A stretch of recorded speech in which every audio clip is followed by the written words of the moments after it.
Halo semuanya, selamat datang di channel ini.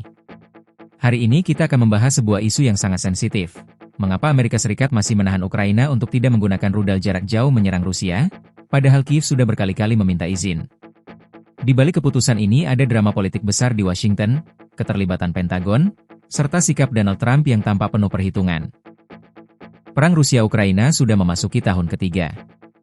Rusia masih menguasai sebagian wilayah timur dan selatan Ukraina. Sementara Kiev mencoba bertahan dengan dukungan senjata dari barat. Namun, ada satu hal yang selalu menjadi keluhan Kiev.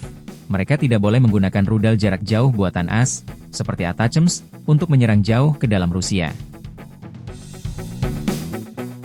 Padahal, kemampuan itu bisa mengganggu pusat logistik, pangkalan udara, hingga jaringan suplai militer Rusia yang selama ini aman di belakang garis depan. Menurut laporan Wall Street Journal, ada mekanisme khusus yang dibuat Pentagon sejak akhir musim semi lalu. Kepala Kebijakan Pentagon, Elbrid G. Colby, menyusun prosedur evaluasi. Setiap permintaan Ukraina untuk menembakkan rudal jarak jauh harus ditinjau dan disetujui langsung oleh Menteri Pertahanan Pete Hegseth. Artinya, meskipun rudal sudah diberikan, tombol peluncurannya tetap di bawah kendali politik Washington. Bahkan disebutkan ada satu momen ketika Ukraina sudah siap menembakkan ATACMS ke wilayah Rusia, tapi ditolak mentah-mentah oleh Pentagon. Mengapa Washington menahan diri? Menurut Gedung Putih, keputusan ini sejalan dengan arahan Presiden Donald Trump. Juru bicara Karoline Leavitt menegaskan, Trump ingin perang segera berakhir. Tidak ada perubahan signifikan di garis depan Rusia-Ukraina. Memberikan izin rudal jarak jauh justru bisa memperluas konflik dan memicu eskalasi dengan Moskow. Dengan kata lain, Washington takut langkah itu menjadi pemicu Perang Dunia III. Bagi Kiev, keputusan ini sangat merugikan. Ukraina berpendapat, bagaimana mungkin mereka bisa menghentikan Rusia, jika tidak boleh menyerang fasilitas militer di dalam Rusia sendiri? Membatasi penggunaan rudal sama saja dengan mengikat tangan mereka dalam perang. Akibatnya, Kiev harus mengandalkan drone buatan lokal, yang kadang berhasil menembus hingga ratusan mil ke dalam Rusia. Namun tentu saja, drone tidak bisa menggantikan daya hancur rudal ATACMS. Sikap Donald Trump dalam isu ini menarik. Desember lalu, sebelum menjabat kembali, ia dengan tegas menolak pengiriman rudal jarak jauh ke Ukraina. Namun baru-baru ini, Trump berkata, sangat sulit, bahkan hampir mustahil, memenangkan perang tanpa menyerang negara penyerang. Pernyataan ini ambigu. Di satu sisi, Trump mengakui bahwa Ukraina butuh kemampuan menyerang Rusia. Di sisi lain, ia tetap menahan izin penggunaan rudal, sambil mendorong negosiasi damai. Trump bahkan menyebut bisa menjatuhkan sanksi besar-besaran atau tarif besar-besaran terhadap Rusia jika Moskow tidak mau berunding. Dengan kata lain, ia lebih memilih tekanan ekonomi dibanding eskalasi militer langsung. Di balik layar, keputusan ini memperlihatkan dilema besar Washington. Jika mengizinkan rudal dipakai, risiko eskalasi sangat tinggi. Rusia bisa menuduh AS ikut berperang langsung.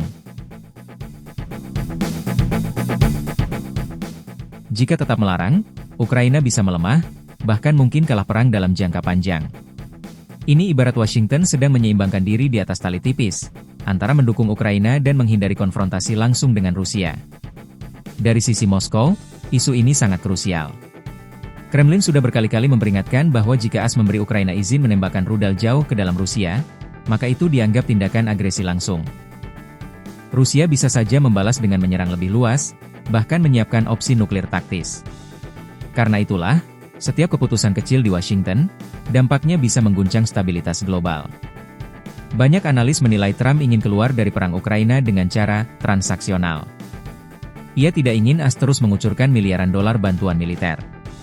Sebaliknya, ia mencoba mencari jalan cepat, paksa Ukraina berunding, tekan Rusia dengan ekonomi, dan hentikan perang.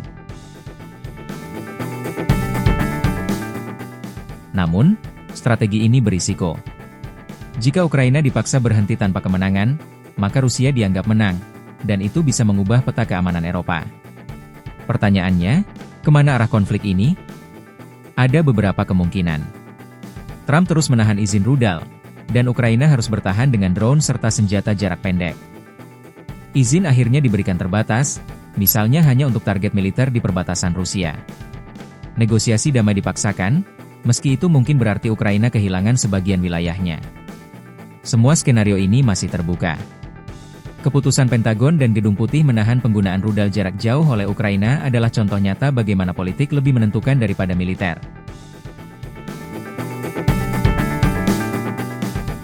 Donald Trump mencoba memainkan kartu damai, tapi dengan cara yang bisa melemahkan Ukraina.